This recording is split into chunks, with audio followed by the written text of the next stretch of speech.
At balikan po natin ang aming kasamang si Elena Luna mula po sa Palasyo ng Malacanang para po sa iba pang mahalagang balita mula roon. Elena? Maraming salamat, Kirby. Magpapatuloy ang pagsisikap ng Administrasyong Aquino na mapabuti ang buhay ng mga Pilipino. Sinabi ito ni PCOO Secretary Herminio Coloma Jr. kasunod ng survey ng social weather stations kung saan very good ang rating. Ayon sa survey, 7 sa 10 Pilipino ay kontento sa ginagawa ng Administrasyong Aquino. Nagbunga ito ng positive 51 points na mas mababa ng bahagya noong Setyembre. Ito ay parang summary rating ng buong pamahalaan.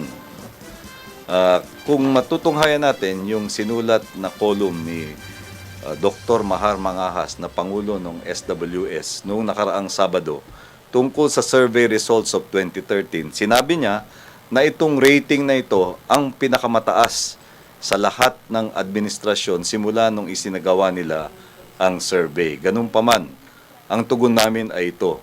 We will continue to work harder and smarter, mindful that there are only 29 months remaining of this administration to implement important priority programs of the Philippine Development Plan that will ensure sustainable and inclusive growth for all Filipinos.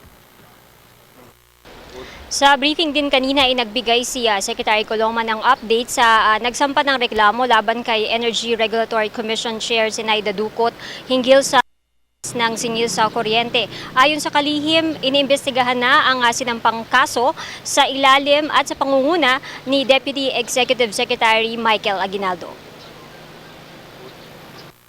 Meron ng nilikhang Investigative and Adjudicatory Division sa Office of the Deputy Executive Secretary for Legal Affairs o DESLA. Ito yung pumalit doon sa dating PAGSI.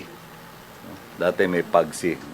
Ang ipinalit na ay itong IAD, Investigative and Adjudicatory Division of the Office of the Deputy Executive Secretary for Legal Affairs.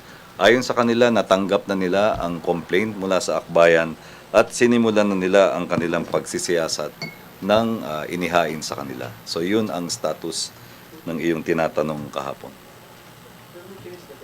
Follow up yun? Hindi, yung office. At yan, balita mula dito sa Malacanang. Sa tulong ng RTVM, ako si Elena Luna para sa Telebisyon ng Bayan.